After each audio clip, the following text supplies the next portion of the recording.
I'm going to give you a small intro to the next panel. I'm going to focus on token economy and token economy for sustainable cities.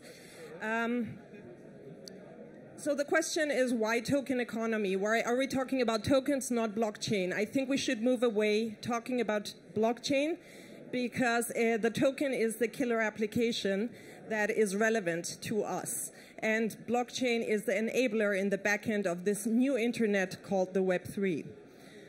So what's the Web3 and what makes the Web3 different from what we've had before? So if you think of the internet in the early 90s, we've had the internet since the 60s, but before the 90s you needed to operate command line to be able to surf the web or to surf the internet. So in the 90s, Tim Berners-Lee made it really easy to create a visual website with a few lines of code, and anyone could navigate the web without computer knowledge by just clicking on links, and this made the internet big.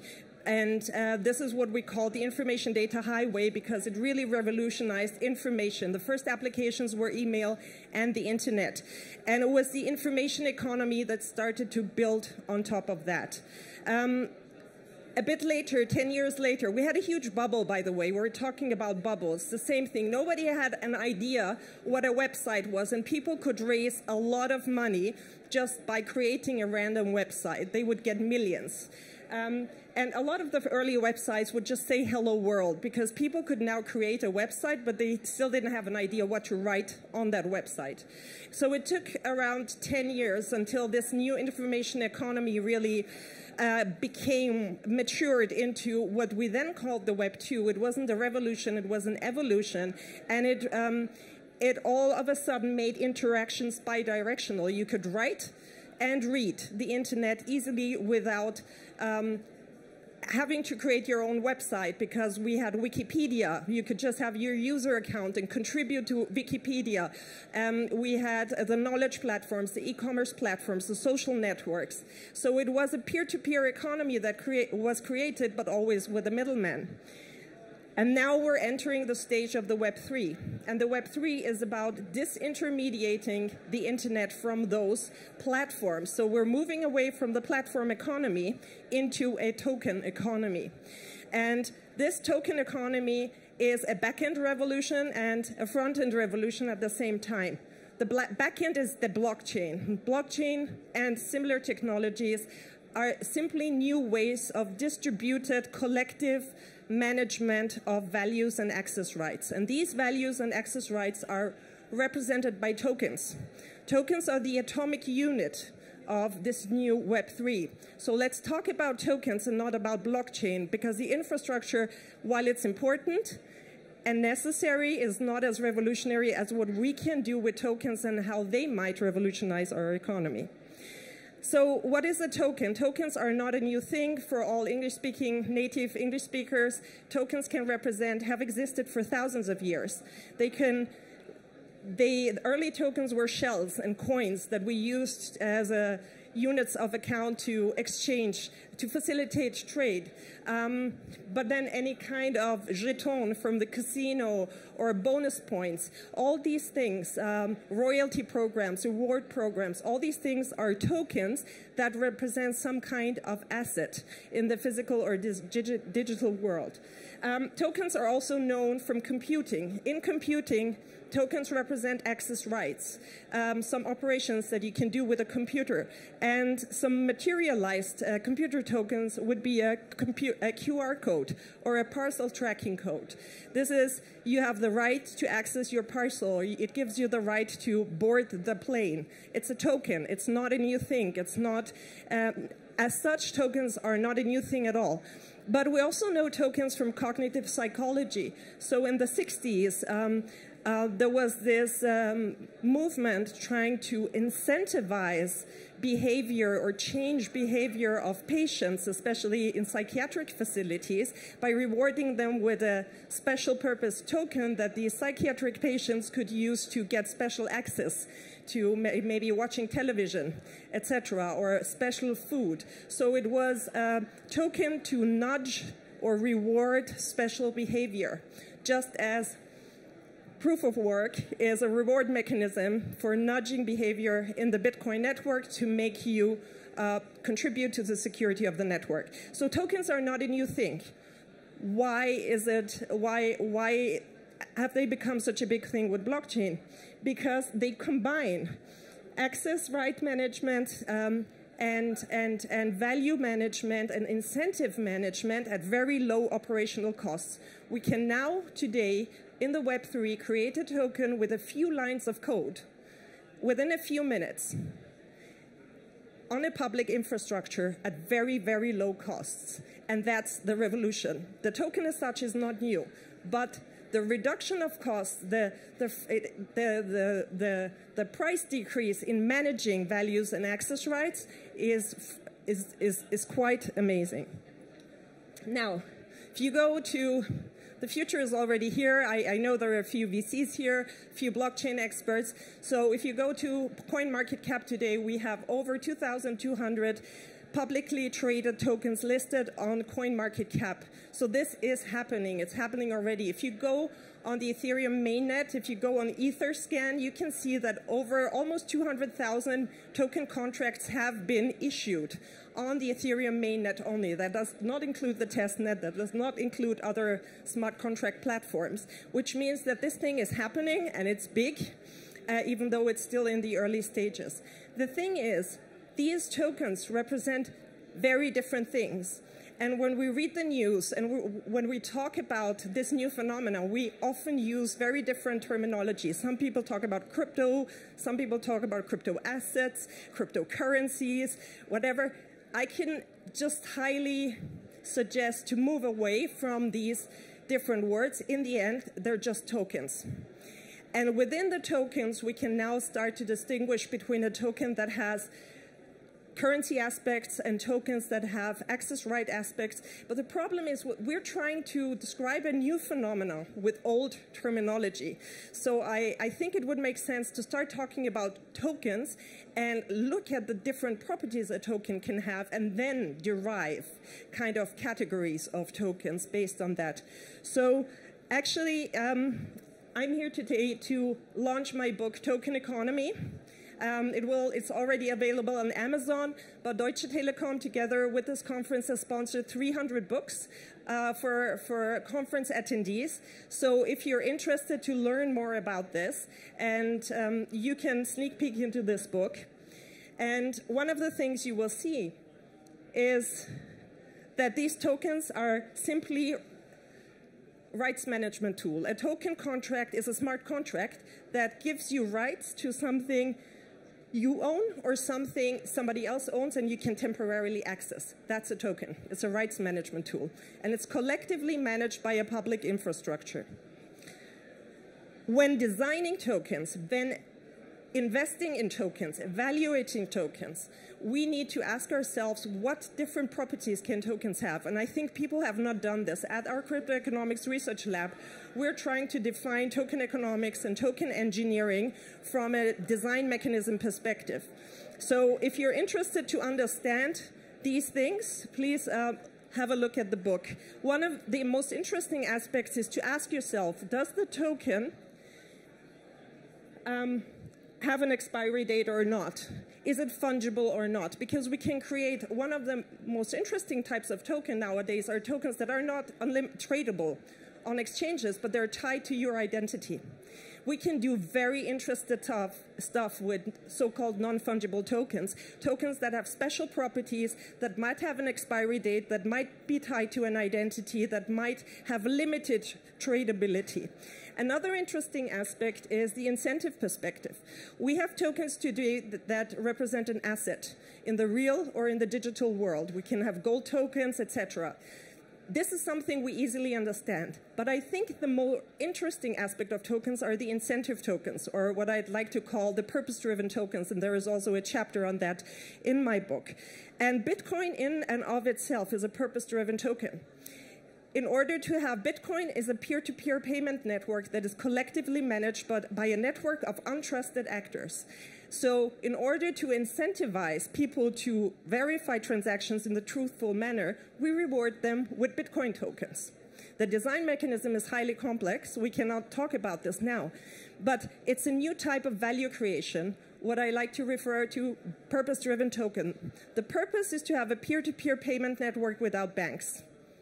And in order to reach a collective or maintain a collective good, individual actors are individually incentivized. And in my opinion, this is a very interesting, novel type of value creation that kind of transcends our discussion between capitalism and communism. We have a very, very interesting new perspective of how we can steer collective action by incentivizing the individual to reach a collective goal. The mechanisms of how we design this incentive mechanisms very much depend on what the collective goal is and how gameable it is. And inspired by Bitcoin, really, we started a very interesting project in Vienna called the Vienna Token. And I'd like to close with the Vienna Token before we go on the panel. So we said, what if we take this idea of a purpose-driven token? What if we try to incentivize individual action for better life quality in Vienna? And we thought of a lot of, so we're actually working with the city of Vienna on this. It's a prototype that we're defining now and building, so it's in the making. And we decided to start with one small prototype to incentivize CO2 emission reduction and reward the people who contribute or who are part in this program with a token, and they can use the tokens for cultural activities within the city. So this is a test pilot for a later full-fledged Vienna token. And we're collaborating with the Privacy and Security Lab of the Technical University, because the question is really a question of digital humanism. It's applied research project that we're doing with the city of Vienna. So it's a real project, but it's also a research project, because we're trying to find out, move away from the Silicon Valley mentality of technology for technology's sake, or technology for the sake of just making money. We're trying to transcend this, and the city of Vienna is very visionary in that sense. They have a open call on digital humanism, where they want to promote research and applied projects in the sense of how can we use technology to serve us as a society, to serve us as human beings. So this Vienna token is one of these projects where we're trying to find out how can we use technology, blockchain combined with tokens and AI, to incentivize sustainable behavior, but without creating a control machine. And that's not very, very easy, but it's possible, right? So we want to find out how we can make it. How can we have privacy by design using distributed ledger technologies? How can we do this in a privacy-preserving manner so we can monitor using zero-knowledge proof cryptography, like running this big data applications without individually knowing who's doing what, but still rewarding the people. So we have this magic technology called cryptography, which can do that stuff. But the internet we have today does not come with an inbuilt cryptography layer. And we have an opportunity with the new Web3 to apply it in a good way, but we still have a long way to go, because if you look at Bitcoin, it doesn't come with privacy by design, actually, but newer blockchains do. So this is just, we already have an app that tracks kind of movement, and but I'm not going to go into the details. It's also a very early prototype, and we don't exactly know what the design principles are. But I hope that this was kind of an input and an idea of how you can use tokens for promoting sustainability. If you want to find out more, as I said, my book is available here. Behind the bar, there is a limited edition of books where you can get your own copy for free. It's powered by Deutsche Telekom and this conference, and maybe read more on this technology. And if you're interested in the topic of sustainability, which is our topic today also, we have this initiative called Unblocked. We had the first conference at the Vienna University of Economics where we're looking at blockchain and the sustainable SDGs. How can we use technology, including blockchain, to promote the sustainability development goals? We will have a huge conference next year again, and we do a lot of applied research projects here too. So if you want to find out more, go on our website, and I'll be on the panel for further questions. Thank you very much.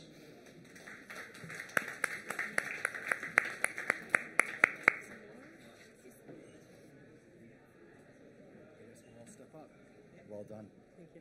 No worries. We'll dive in. Thank you, Shermin, for the engaging talk. I think there were a lot of interesting points that were brought up. I'd like to invite up all of the panelists. So I'll just quickly introduce myself, and I think it would make sense for everyone on the panel as well to introduce who they are and why they're here. My name is Marc Weinstein. I'm currently a venture capital investor based in Los Angeles, focused on token investing and blockchain technology. The company that I work with is called Wave Financial. We've made around 22 investments into companies that are building in this space, both into the native token. The most recent token investment we announced was Near Protocol, which we just announced today. And we also invest in equity in this space.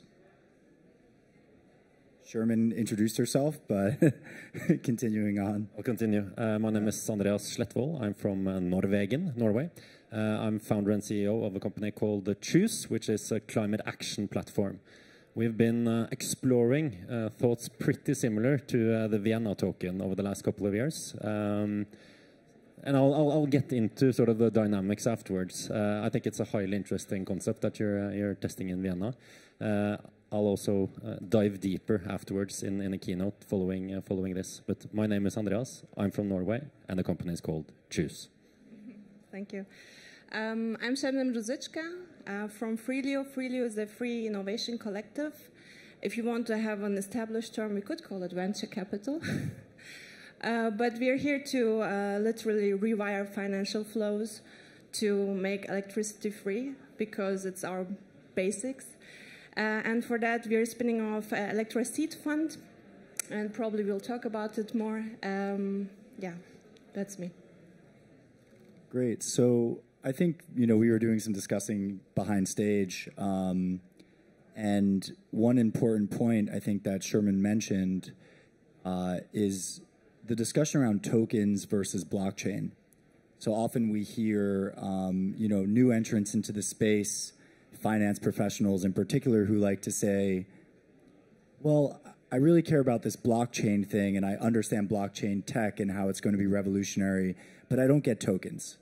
And they think of tokens, they think of ICOs and pump and dumps and things like that. So I want to ask the panelists, why tokens, not blockchain? So I tried to make my point in the talk, but I think for those of us who remember the early 90s, I think it's very similar. It's a very normal, when you have this new technology that is so transcends a lot of things that we've known. Like I remember the first time I used the internet to send an email. I'm like, actually sending an email was more intuitive, but like the first time I browsed the web to get information, I was confused. I'm like, where does this information come from? It's like somebody said like, oh, we can look it up in the internet. I'm like, what's the internet? And went to the computer, which I before that had only used to do some word processing and maybe save it on a file on a floppy disk, which I would then hand over like snail mail to the other computer. And then all of a sudden this guy was like opening this window and then typing a word and information was coming. I'm like, whoa, what's happening here? I was like, I mean, I really clearly remember this. And how did we describe it? I think now, 20 years later, 25 years later, I can describe it, like what happened. But back then, I was just this thing. I'm like, okay, it's here, but I don't even know how to call it, right? So, and back then, for us, email was the internet, right? The first time I used email, I thought that was the internet. And I think for a lot of people, Bitcoin is blockchain. And Bitcoin is one type of token. It's a fungible token that you can trade that's not tied to an identity. So I think we need time, because people still think Bitcoin and Ether, all these fungible tokens we can trade on CoinMarketCap, this is the token economy, this is blockchain. And I think we need time, because it's a new phenomenon. For some things, we don't have the right vocabulary yet, because we still need time to figure out what's really new and what's an old thing in a new costume. And once we get there, I think it will be easier to grasp. And slowly, I think people are starting to understand that it's not about blockchain, and they're moving into talking about tokens. The narrative is moving away, and we can see that with Libra and Facebook. They talked about, okay, the media calls it cryptocurrency. They refer to it as a token, in fact. Libra is a distributed network. It's a federated network. So, and I think we have to stop talking about blockchain because it's not about, it's about public infrastructure. Now, this public infrastructure can be completely open, like Bitcoin or Ethereum, or it can be federated, but it's still some kind of, it's not private. It's not one company, Facebook, holding my data. It's a federation of companies that will manage the upkeep of the Libra token. And that in itself, I think, is quite revolutionary. Yeah? But to your question, I can also relate to kind of it's kind of okay to say I like blockchain, I trust blockchain. You know, the reputation isn't that bad, but it's it's being close to saying that I'm deep into crypto. You're not necessarily a very charismatic or likable person, and that's pure. The reputation of crypto has been completely ruined. So I would say crypto as a general term.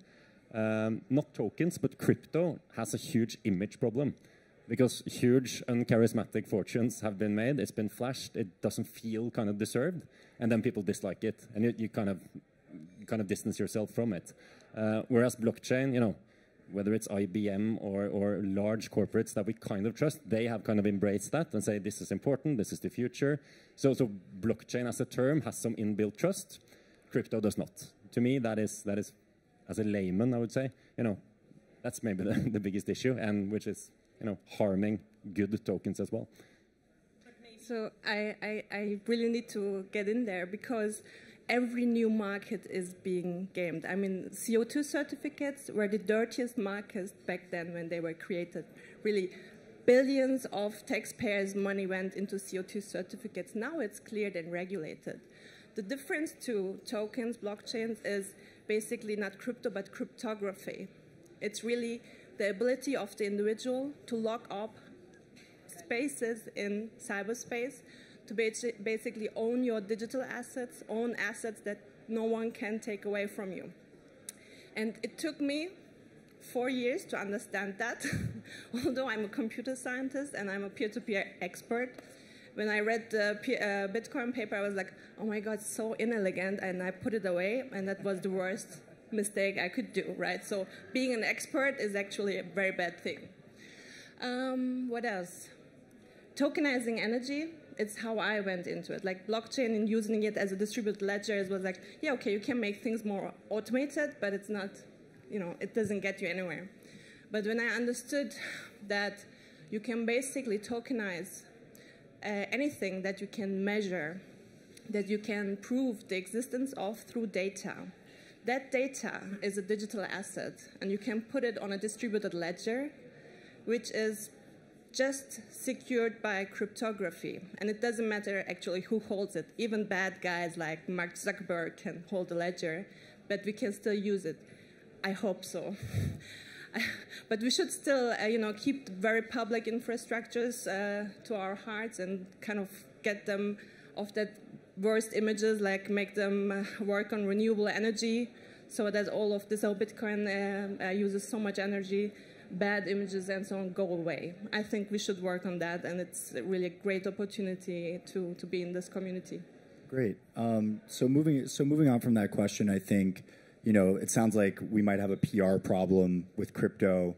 It sounds like we have a taxonomy problem with blockchain versus distributed ledger tech versus tokens versus cryptocurrencies. And when I look back on the internet, right, things like the internet versus the World Wide Web or versus a portal, right, those terms were constantly getting conflated. And so I'm excited as we kind of establish the proper taxonomy here. And I think, Shermin, that's what you're working on. One other thing that was mentioned in the original talk and that some of you touched on that's so exciting today is the idea of how this new token economy can solve existing maybe incentive design issues, whether that be in the capitalist system with tragedy of the commons, or in a socialist system with a central point of distribution failure. Can you explain that a little bit more and tell me why you're excited about this technology to revolutionize systems design or solve the tragedy of the commons? So our economy we have today has a fundamental flaw. It internalizes benefits, but externalizes costs to society. And while this type of economy we have has many upsides, this is a really huge downside, and we can see it with air pollution and the whole Fridays for Future movement, is because everybody is like, yeah, because nobody can clean this up alone, because air pollution does not stop at the border. And so, and I think this whole debate between communism and capitalism was about who gets the profit and who has responsibility for the costs. And I think both systems have in their own way failed. Apart from the fact that the way capitalism was lived is not how the theorists wrote about it, and the way communism was lived was far away from how the theory was, right? But apart from that, I think both the systems have failed, one earlier than the other. And we have this new type of incentive structure that allows us to incentivize common goods. And in economics, for hundreds of years, economists focused on private goods and the free market of private goods. And it was actually quite late in economic theory with Elinor Ostrom, who then later also won the Nobel Prize, and I think she was also the first woman to win a Nobel Prize, for defining other types of goods than private goods. And she defined public goods and common goods. It's really interesting when you read it. But our market system does not cater for common goods and public goods. Things that are free, things that are provided for free. And we have, but common goods are, for example, nature. Nobody provides it, it's there, but we can individually pollute it. How do you put a tax on that? It's really hard with the system we have now. Public goods are goods that are usually provided by a government, for example, public transport. So a central government provides that, and then you can use it for free or at a very low cost. But it's managed by a centralized entity. And the amazing stuff of Bitcoin, and nobody talks about it, is that Bitcoin has three aspects. It's the network of all the actors who provide to the network. It's the protocol, the codes, the constitution, no foundation of the network, who's allowed to do when and what. And then you have the token. People only always talk about the token. Sometimes they talk about the network. And what the Bitcoin network showed us, the whole full stack of Bitcoin showed us, is that we have a mechanism with proof of work, even though it's very energy consuming, and that's really an issue, and we're dealing with it, yeah? AI is energy consuming. Also, so right. Digital needs energy, and that energy needs to be renewable, so AI stuff. Yes, yes, you're fully right, and maybe we should look at that. Yes, so just to answer your question, Bitcoin showed us for the first time how we can collectively manage and upkeep and provide public goods by incentivizing the individual with a token. And this token in the Bitcoin network, there's the native network token, It's kind of the currency of the digital internet tribe called the Bitcoin network. And this digital internet tribe called the internet network grows. It's an organism that grows and expands and contracts minute by minute, depending on how many computers are in the network and participating. This is exciting and amazing, and this is why we created this crypto economics research lab. It's interdisciplinary because we need to learn from biology. We need to learn from social sciences, from institutional economics, how we manage society. It's a governance technology, and we need to start to talk about the complexities. And in fact, the Bayerische Rundfunk is here. They will ask me questions. I will have 30 seconds probably to answer a question, and then we will talk about cryptocurrencies again. So I think we need to move away from short answers because this is a complex thing. We cannot answer it in 30 seconds. Well, I think you have to be able to answer it in 30 seconds. If not, people will sort of scroll on. But sort of, and kind of rewinding a little bit to the initial part of your question, I think what I'm a big fan and why I'm a big optimist within the space is because we now have, as in all of us, have the ability to sort of redefine value. We can create new incentive systems that creates value that makes us able to monetize previously unmonetized areas of life. In my or our probably, or all of us, it's related to, for instance, carbon. Because if I change my life, if I go vegan, if my company does something, we stop flying or something that has an effect, that is not monetized. It kind of, maybe it makes me feel good for a couple of minutes. Maybe it goes into the sustainability report of a big corporate, but it's not monetized. If monetized, I truly believe it can be accelerated.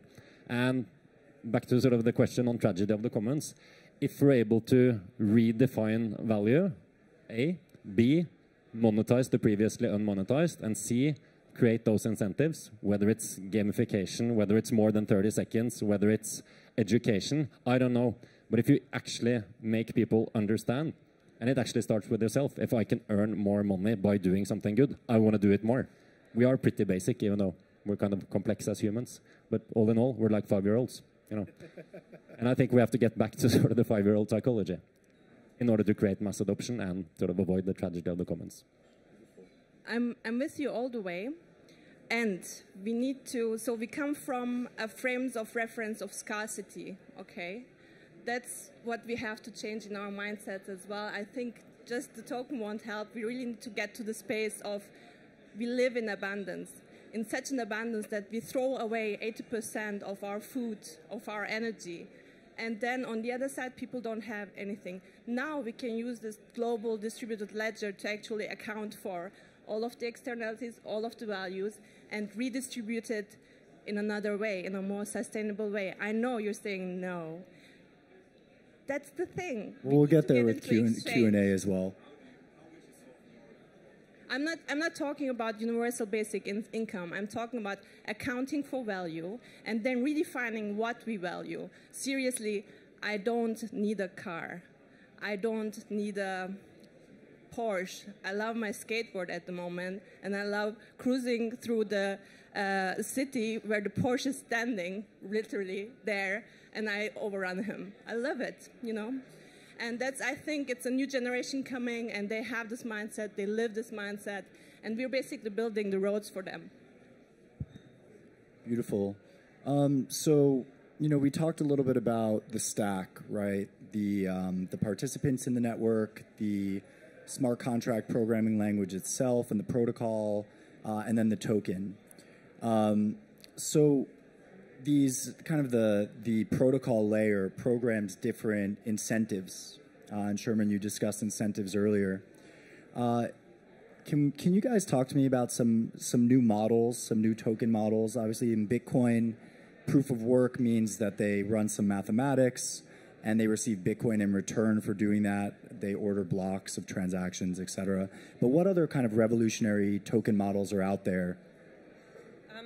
So I outlined a few in the book. In the last part of the book is about use cases. So one very interesting use case that I think everyone will understand is Steemit. Steemit is a social network that runs on its proper blockchain, the Steem blockchain, and it's been operational for over 3 years. It has more than 1 million subscribers. I personally know people who use Steemit, and they live off Steemit. How? Because Steemit comes with 3 tokens. 2 of them, one is a reward token, and the other one is a stable token. Well, anyhow, to cut this, so the basic revolution here is that when you post something on Steemit, it's similar to Facebook and Reddit. You can post any type of content.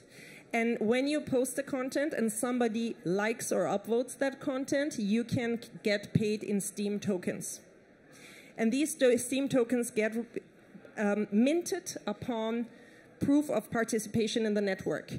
So as opposed to Facebook, Facebook internalizes all kind of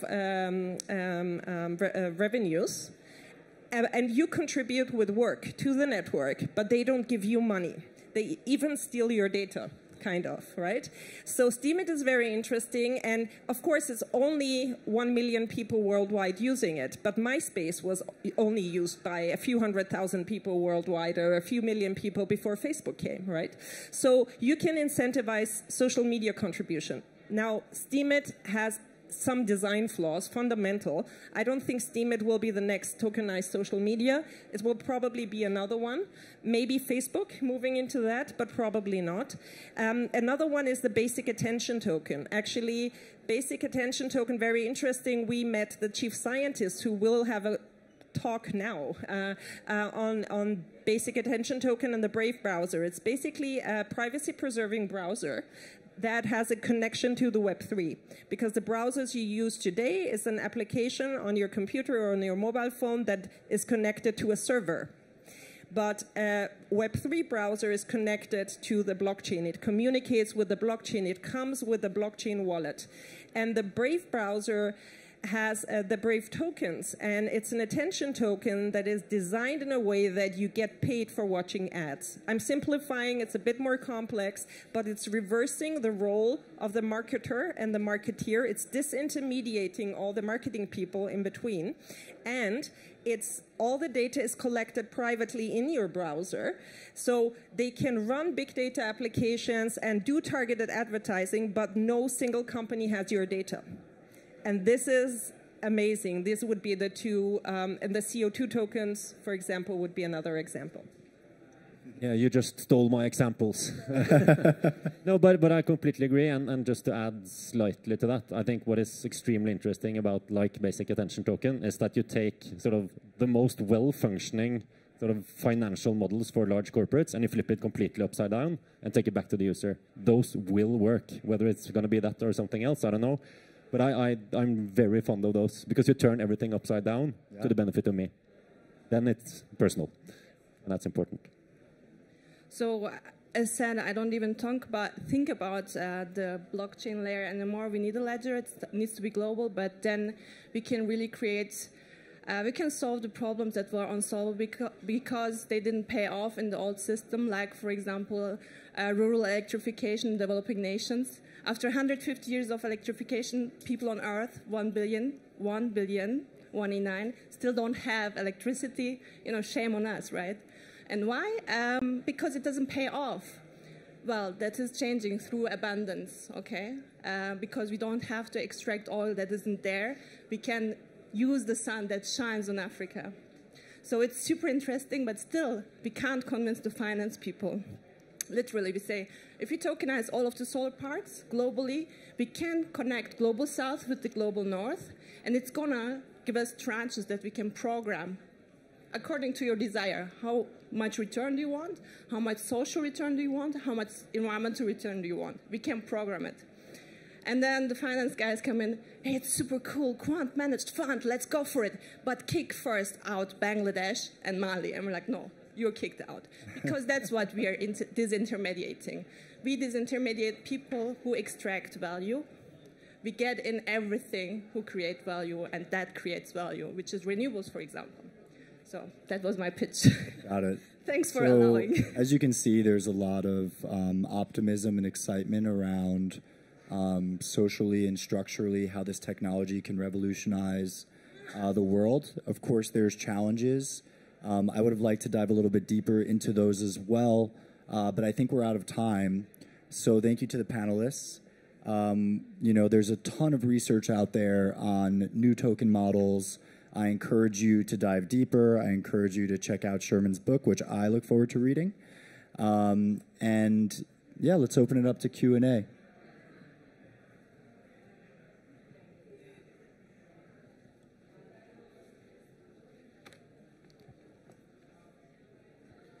In all these crypto markets and tokens who should represent some kind of value, do we need something like a world currency who is representing the value of the whole world, who can then act as something like now is known as a normal currency like euro, dollar, where you can at any time kind of value all the other currencies next to and say, okay, this currency represents the value of all the world?